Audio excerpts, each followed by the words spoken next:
Hello, Keith Rucker, vintagemachinery.org. Guys, today we're going to be working on... Seriously? We talked about this. No. Man, I just cannot catch a break. Thought I locked that door. Welcome back to the channel. And yes, we are not in the shop today. We are down in Tifton, Georgia. As many of you are aware, Keith Rucker has been offering hand scraping classes for a while, and I finally made the long drive down from Ohio to attend one. Now, this wasn't my first exposure to hand scraping. A few years ago, I had the opportunity to spend some time with Ron Grundy up in Milwaukee, and I did a YouTube video on that, and that was really the first time I had some hands-on experience to scraping. But scraping is one of those skills where the more time you spend around it, the more you realize just how much there is to learn. And I'll admit, walking into Keith's shop for the first time was a little surreal. I've watched Keith's videos for years, so seeing the shop in person almost felt familiar already. Although I will say it feels a little smaller in person than it does on YouTube. Keith started the class by going over the fundamentals, things like spotting, sharpening, scraper geometry, and overall technique. I already understood the basic concepts coming into the class, but Keith was going a bit deeper into the actual process and technique than what I had done previously.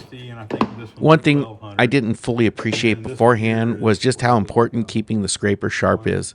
If the scraper isn't sharp, everything becomes harder. And unlike machining, where you can sometimes force a dull tool to work badly, scraping pretty much just punishes you immediately. So keeping it sharp really is important, and having the right tools to sharpen them is even more so. So after all the introductions and some explanations, it was finally time to start making some chips. Well, tiny cast iron chips anyway. In an effort to try to keep my scraping lines consistent, my OCD gets the best of me sometimes. I'm drawing these 45-degree lines on the flat of the straight edge to give me a guide on not just the angle to maintain, but also how long to make the scraping marks.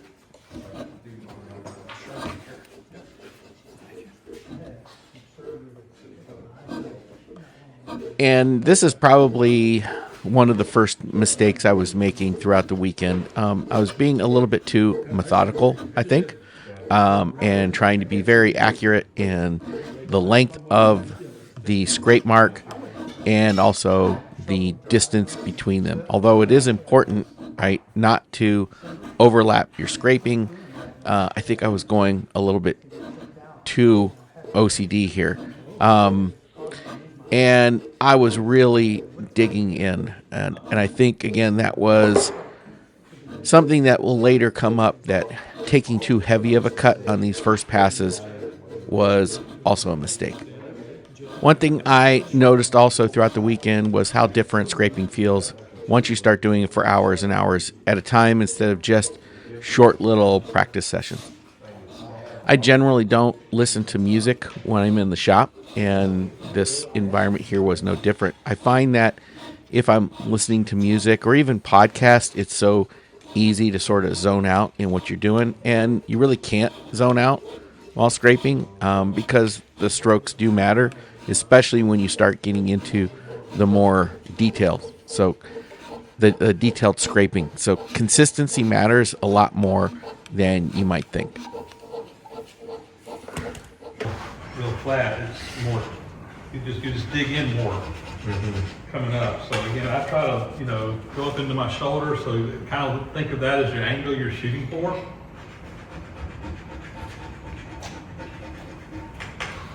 Something like that, okay? But yeah, sometimes you will get down too small, that it'll give you some problems. I was also lifting the scraper way too much between strokes, and at the time I was doing this, I didn't fully realize how much wasted motion I was adding. When you first start doing this, it kind of of takes you a while to kind of, for it to kind of click, kind of figure out what you're doing. And again, some people it clicks faster than other people. Don't worry about it, just keep rolling. And when you're stoning this, I am not trying to flatten this part with the stone. All I'm trying to do is knock the burrs off. So just kind of go back and forth. And you can feel with your stone, you can even hear it when you kind of knock those burrs back. That is first step. So when you get through scraping, first thing you want to do is take a brush or something, knock off the chips. Next thing you want to do is get the ink cleaned off of it. And then we're going to get ready to go to the plate. Now, I like to use contrast. So I've got some red ink here. I'll put one of these on each table. And you just take it doesn't take much. You want to do this where you kind of see through it. It takes the glare off of that part. And now when we come in here and put the black on there, you're going to be able to see that black on that red a lot easier than if it was on the metal. Once you've got a bunch of scrape marks in here, but when I put this red on here from one end to the other, now when I cut a scrape mark, I can tell that's a fresh scrape mark. So I've gone to red and black. To me, I can see it better. Well, you're in Georgia now. We don't like using orange at all. I made a little dauber here. This is just a paper towel rolled up. Okay. Put this on the surface plate. We're starting out, so we got to start out with a fair amount. You'll have to add some periodically, but when you're adding it, they'll already be black on the plate, so it'll go a little bit easier. And we'll just kind of roll this out. Now, when you get this on the plate, you don't want this super thick. You want it where you kind of still see the grain of the plate up underneath it. All right, so first thing I'm going to always do is I'm going to take my hand, wipe it. You'll feel there's any dust on there. I take my hand, wipe that, make sure it's clean. And the first thing I'd always do is I'm going to do what's called hinging the part. So I'm going to lay it on here. I'm going to come to one end and I'm going to move it back and forth, and I'm going to look and see wherever the pivot point is. That tells me, without even looking at it, that that's a high spot. Ideally, as this thing gets flat, that hinge point is going to be about 1/3 in on each end and in the center. And then I'm just going to kind of rub it around, push down on a little bit, rub it around, pick it up, flip it over, and what you see, and I'm going to thin this out a little bit. It's a little bit thin right now, but there's some black right here. And actually this whole end is picking up, but I know from the hinge that it's higher on this corner right here. So this is what most of you are going to probably see on your first couple of passes. It's going to be high on the ends. You know, right now we're roughing, okay? I know that these ends have got to come down for the rest of it to come in. Next step is we're going to come in here and we're going to, again, do our individual lines and individual scrape marks. But as I'm doing those lines, I'm going to start up here and I'm going to stop when I get outside of my black. Just go ahead and maybe kind of double the area here, but kind of scrape that area and then kind of scrape maybe that area there. But that's all I'm going to scrape. I mean, I want to see points from one to the other and get a distribution from one to the other. One of the more interesting tips that Keith shared was how to keep track of which angle you're scraping at in between passes, because it's important that on one pass you come, left to right, essentially angled one direction, and the second pass you want to angle across that 90 degrees to your last pass. And what he suggested was to take your scraping tool and the side that you just finished from, that's where you want to lay your scraping tool. And then when you come back from printing it or whatever, that's the side that you left on. So you can pick up your scraper and move to the other side. It kind of sounds silly now when you think about it, but it certainly makes it a lot easier to keep track of which side you just scraped. Because keeping that pattern is important. Otherwise, all your scrape marks are going to end up in the same direction. You're not going to get a flat piece. Should we demat?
So after the first two blind scraping passes, I printed the straight edge, and as expected, I'm getting very little contact throughout and mostly on the end. So I'm still rough scraping at this point, so it's just a matter of continuing to scrape where there is some kind of contact.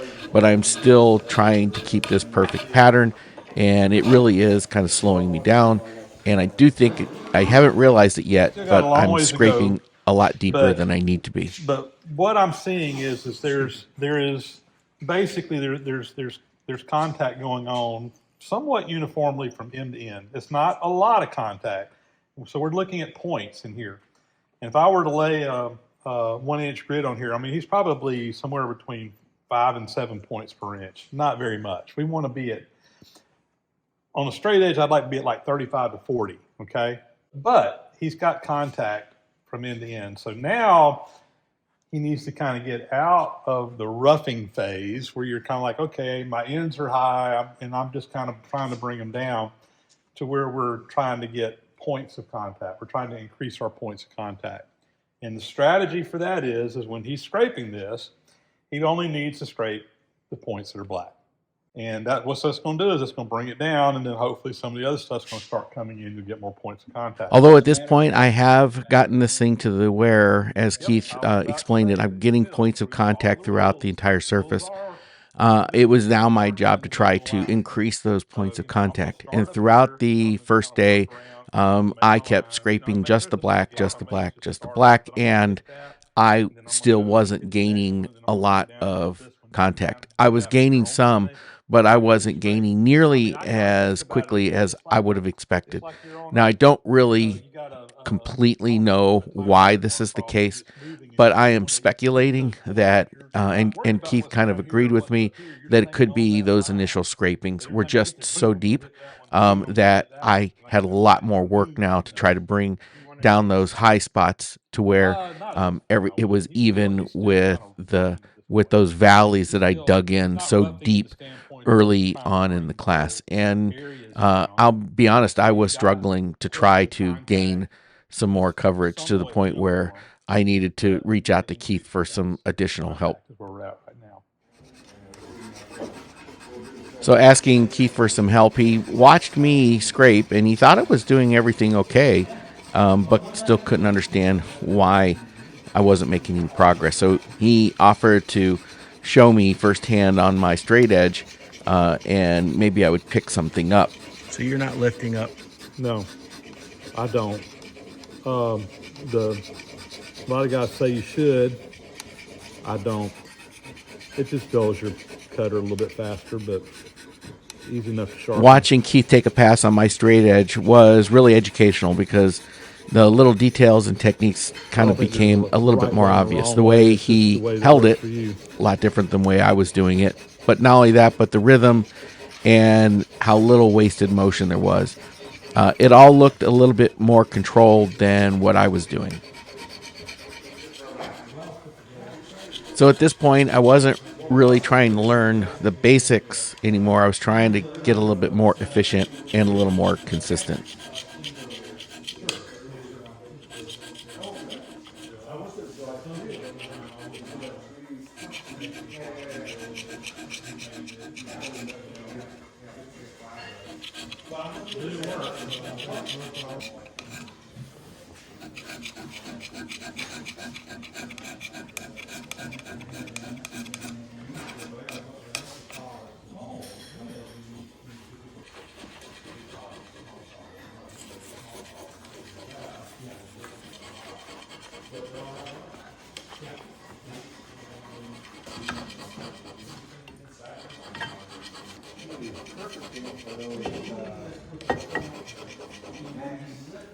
Maggie here gave me the seal of approval on my progress.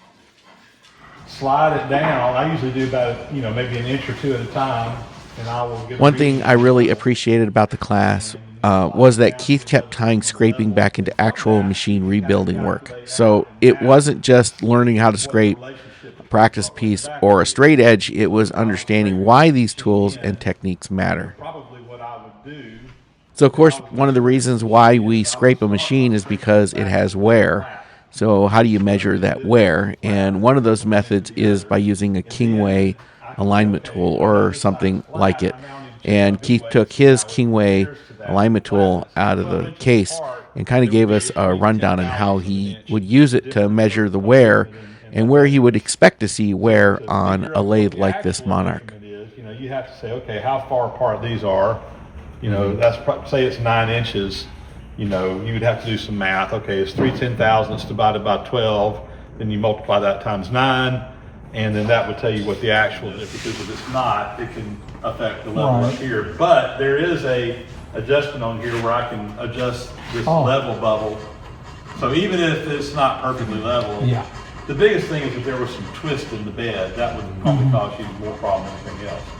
But this is a good way to check, have a fair amount of height difference in the lathe as that cutter's going down there without having a big difference on the diameter that you're turning. But it definitely can have an impact. But when I was doing my little metal planer as well as my horizontal boring mill, I mean, I was doing exactly this right here. I was sliding it down. You know, as I was scraping it in, I would get one side flat, then I start comparing the other side to it to keep it all, you know, make sure that the two sides are level. Because you can have one, you can put your straight edge on there and get it flat, and you got a plane, and you got your other one, and it's flat, but it's at an angle right here. So as that thing moves down, you'll see that level start.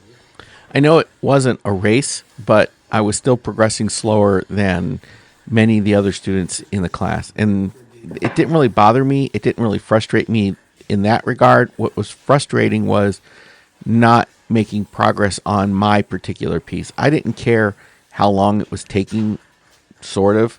What I cared about was it wasn't progressing. Finally, in the second day, things really started to turn around, and I was making some progress. So I guess it's about technique through repetition and sometimes just being a little patient. Ginger, on the other hand, really had absolutely no concerns whatsoever about scraping accuracy or point count. Most of the other students also brought an extra project with them from home that if they finished their straight edge ahead of time, that they'd have an opportunity to learn and practice on that. And one of those was Scott's compound slide from his heavy 10. And I think this was one of the coolest parts of the class. Yeah, we were all there to learn some scraping, but we also had, some of us at least, had some very specific machine rebuild projects that they were planning. One of the interesting aspects of the class was trying to get us to do a little bit of thinking on some order of operations. For example, this compound slide off of a heavy 10, well, what do you scrape first? And in this case, what you scrape first is the underside of the top of the compound, and you use the granite surface plate for your reference. But then you're going to scrape the top of the bottom of the compound assembly and using the top of the compound as your reference. I don't know if that makes sense to you, but it made sense to me as I was watching this and recording it. The point is that you have to really think ahead as to what needs to be scraped in and how. And that's the subject of a more advanced class that I believe Keith will be offering sometime in the future on, you know, how to put some of the scraping knowledge to practice in rebuilding an actual machine. You'll see all this as we go. But I mean, there's just kind of a process to it, though. Mm-hmm. And then once that's done, he comes over here and he does the same thing to this. So what we'll do is we'll start with the straight edge. We'll get this side flat, this side flat. And again, we're just going to probably scrape it until you get contact.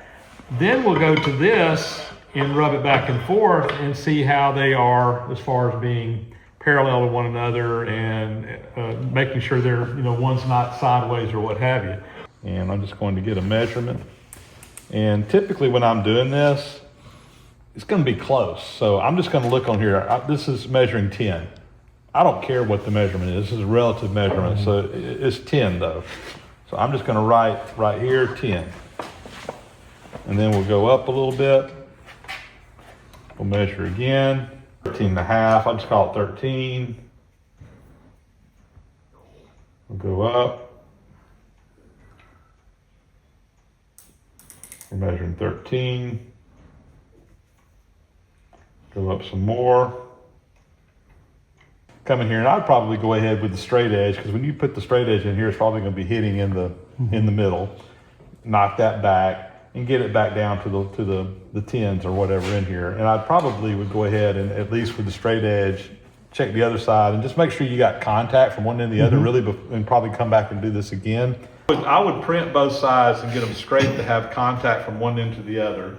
Don't have to get it to 20 points, but just make sure you've got it's fairly flat on both sides, and then come back and do this again. And I imagine when you do this again, you're going to see better results than that. So, first thing we need to do One of the students, David, was scraping in this angle plate. Now he's got both sides flat. He's got them both scraped into decent precision. But now we're checking to see if it actually is square. And Keith is using a magnetic cylinder square to do that with this dial indicator. And it was determined it wasn't square. So again, this is another machine rebuilding technique, sort of an introduction to it, of what you would do to compensate for that. And this is where Keith is explaining a little bit about step scraping and how we can take, these 8/10,000ths of an inch out of the bottom and still maintain that flatness. So this will get 1, 2, 2, 3, 3, 3, 4, 4, 4, 4. So this one gets done one time, this one gets done twice, this one gets done 3 times, and this one gets done 4 times, all the way down. Well, we're getting into the third day here on Sunday, and I'm finally getting into working on the dovetail.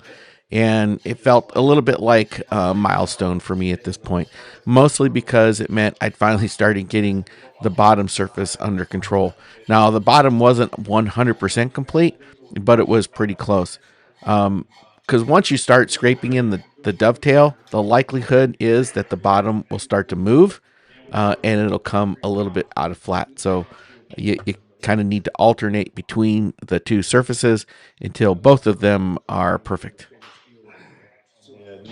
Plus or minus. So Having gone through 2+ days of hand scraping at this point in the class, seeing the Biax scraper in action, I think gave the class an even greater appreciation for just how much labor it can save in certain situations. I know if I was doing this professionally, like my friend Ron did when he was working for Kearney and Trecker and had to hand scrape everything because there were no power scrapers at that point in his career.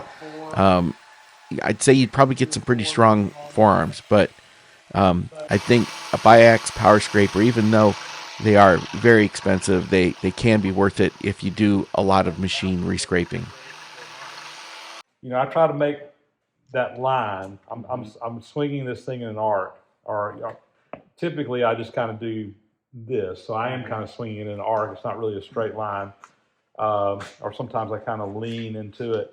Again, I like the longer blades that are thinner and have a little flex in it. It kind of gets me back a little bit farther from the work. And I seldom, if ever, use these short blades. I use the long blades. I just like them better. He also showed the action of a power flaker. Now, the flaking patterns aren't decorative, although they do look kind of cool, but there are little pockets there to hold oil on the surface. I am making faster progress on the dovetail than I did on the flat, and I think that's understandable. I won't say that I feel super confident in hand scraping, but I certainly feel like I understood what I was trying to accomplish here and some of those techniques. It is a bit of an art because, I'm a software engineer by trade, so trying to do things like this that aren't cut and dry, like writing code, it can be a bit of a struggle for me. But I feel like the more that I do this, the more comfortable I am with it, and sometimes I can spot the obvious things that I learned from hearing from Keith. Like, for example, when I started scraping the dovetail, I was getting a heavy concentration of points along that front edge. But the likelihood is that was just hard. I wasn't actually able to scrape it. And that's again, you're at a thin part in the cast, and you're getting some cooling early on in the casting process, and it gets really hard there. And there's really not a whole lot that you can do about it. So the technique there is just to kind of dig that front edge out, dig it deep, and then slowly start scraping in the rest of the surface, and it eventually kind of comes into plane. But those are some things that you learn just through experience and listening to experts like Keith.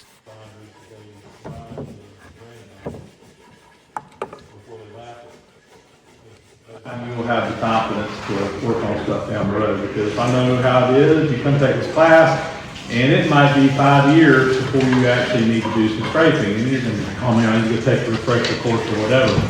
But if you will just scrape something at home in your shop when you get home, you will have the confidence to, a lot of this stuff is, I think Keith was 100% right on this. I did scrape something when I got home, although I did not record it. It feels awkward at first, but I could already tell it was the kind of thing where you either keep practicing or you lose it. I do this, oh, this causes this to happen. And, it just, the more you do it, the easier it gets. So just go home and do it. That's the biggest thing.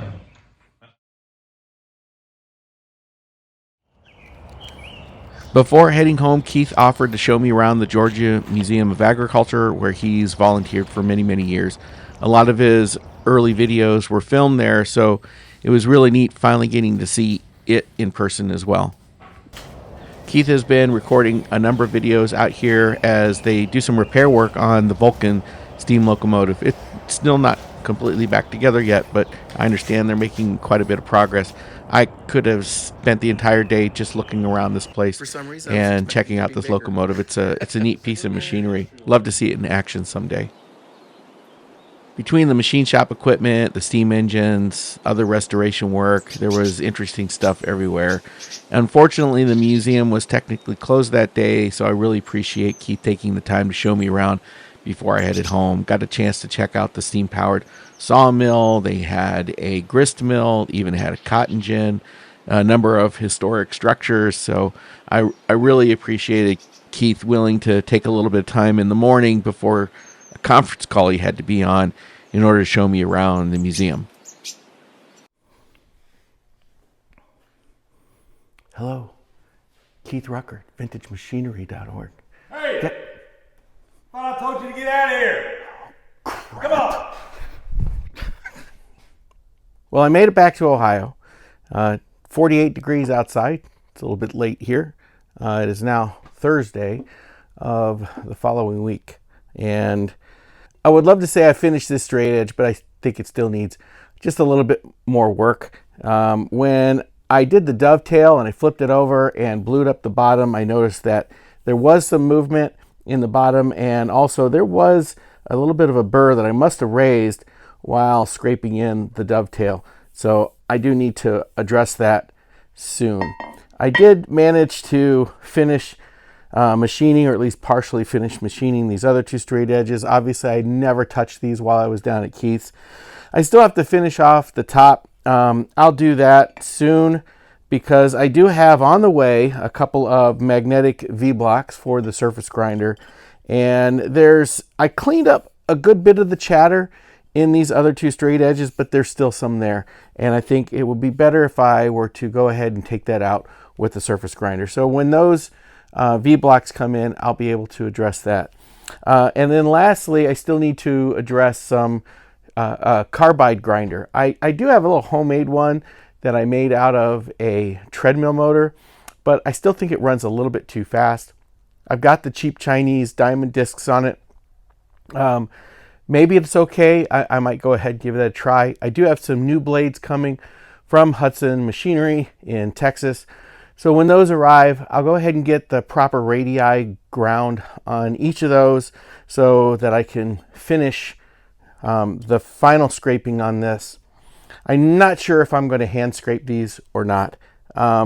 This was a lot of work. I really don't want to go through that again just for fun. I would like to use a Biax power scraper. Unfortunately, I don't have one at the moment. I was borrowing one from a friend, but he needed it back for a project, so I had to ship it back to him. Maybe I'll I'll find one at an auction somewhere, but they still go for a lot of money, well over $1,000. So as much scraping as I don't do, I'm not sure it's worth investing that kind of money into a power scraper. Now, if I happen to find one at a stupid good price, then maybe. The scraping class was an absolute blast. I really enjoyed myself. Keith is such a good friend. He's a really great teacher, and I can't thank him enough for hosting the class. I learned a heck of a lot. Now, I do know that he is going to be offering more classes. I think he has one scheduled for July. So if you're not on that list for the class, I'd reach out to him because those classes do fill up. Some might consider it expensive. I know for me it was a lot of money, but it was a little mini vacation for me. Yeah, I was a little sore and a little dirty after the class, but I really did have a lot of fun, and the people that I met were just terrific. I really had a good time, not just spending some time in Tifton, Georgia, but also getting to know some of my other classmates. Several I hope to keep in regular touch with in the future. So with that, I appreciate you watching. Don't forget to subscribe if you're not already a subscriber. Hit the like button. Let me know what you think. Drop a comment down below. Let me know if you plan on going to one of Keith's classes. I would really like to keep in touch if you do, and get to know some of your experiences too. Well, thanks for watching, and I'll see you on the next one.